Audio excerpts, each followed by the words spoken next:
these fellas here walking around? Tonight, Hervey Bay, a beloved coastal paradise on Australia's east coast, is living through one of the most catastrophic flash flood emergencies in its history. More than 9 inches of relentless rain drenched the region in less than 2 hours, overwhelming the city before dawn. Streets have turned into raging rivers. Cars are being swept away like leaves in a current. Power is out across entire districts. Emergency rescues are unfolding minute by minute as the floodwaters surge with terrifying force. This is the kind of nightmare that strikes without warning. Families scrambling onto rooftops, clinging to debris, praying that rescuers arrive in time. Authorities are rushing to evacuate entire neighborhoods near the shoreline as shopping centers and resorts vanish beneath the water.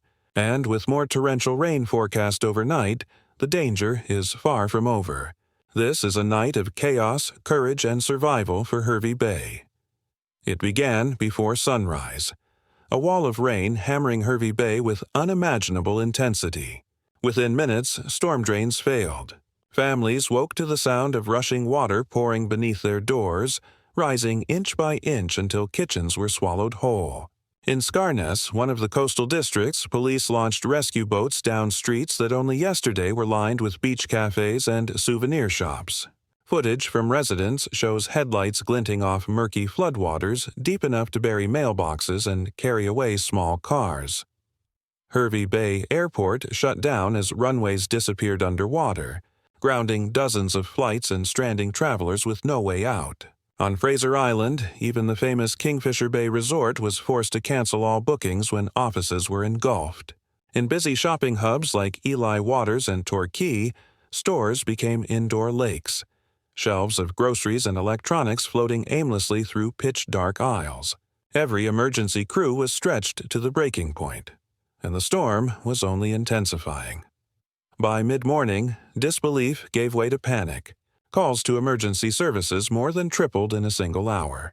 Over 100 distress calls flooded in. Families trapped in their homes, elderly residents stranded in wheelchairs, drivers clinging to floating vehicles. In Urangan alone, 35 dramatic rescues took place, some through shattered windows, others from rooftops where desperate residents waved flashlights through sheets of rain. A viral video captured a haunting sight. Kayaks gliding down suburban streets to reach neighbors. Volunteers tied ropes between homes to guide people through chest-deep waters, hauling pets in plastic tubs, refusing to abandon anyone. The power of the flood was merciless. Fences ripped apart. Trees toppled in chains. A young mother was seen clutching her son as the current nearly swept them away, until a fisherman waded in and pulled them to safety. For many, there was no time to think, only to survive the next minute. Then the next meteorologists say this was a perfect and deadly storm. A slow-moving tropical low formed offshore, dragging warm, moisture-heavy air from the Coral Sea directly over Hervey Bay. At the same time, a cold trough from inland collided with it, forcing that humid air skyward, unleashing explosive rainfall. In just 12 hours, gauges recorded more than 9 inches of rain, and up to 16 in the hardest-hit areas. That's nearly a month's worth of rain in less than 2 hours. Drainage systems built for far milder weather collapsed instantly. Streets turned into canals, parking lots into lakes, entire neighborhoods into inland seas, leaving families cornered with nowhere to run. Scientists warn this isn't an anomaly, it's a warning. Australia's oceans are warming. The air holds more moisture, and flash floods are becoming faster, stronger, and far less predictable. As one climate expert said, "We didn't get more time to prepare. We got less time to survive." When the waters rose, it wasn't statistics that mattered. It was people. In Urangan, a mother clung to her 2 children atop a kitchen counter, the only dry surface left as water climbed to their waists. In a nearby retirement village, elderly residents were carried upstairs by neighbors and first responders, some wrapped in blankets, others still in their pajamas, trembling in fear. Strangers smashed car windows to pull trapped drivers free as vehicles bobbed away in the torrent. One survivor, soaked and shaking, said through tears, "It happened so fast. We thought we had time. We didn't." Families grabbed what they could. Medications, pet carriers, photo albums, wedding rings plucked from floodwater. For many, the deepest loss wasn't their possessions. It was how close they came to losing each other. Parents held children tighter. Neighbors became heroes. Communities watched their world drown beneath a violent sea of brown water. And even as the storm moved on, the fear stayed behind. As Hervey Bay descended into crisis, rescue operations surged. More than 120 emergency teams from SCES and Queensland Fire deployed across the region, joined by police boats, high-clearance vehicles, and volunteer rescuers. Helicopters scanned rooftops. Ambulances waded through submerged roads.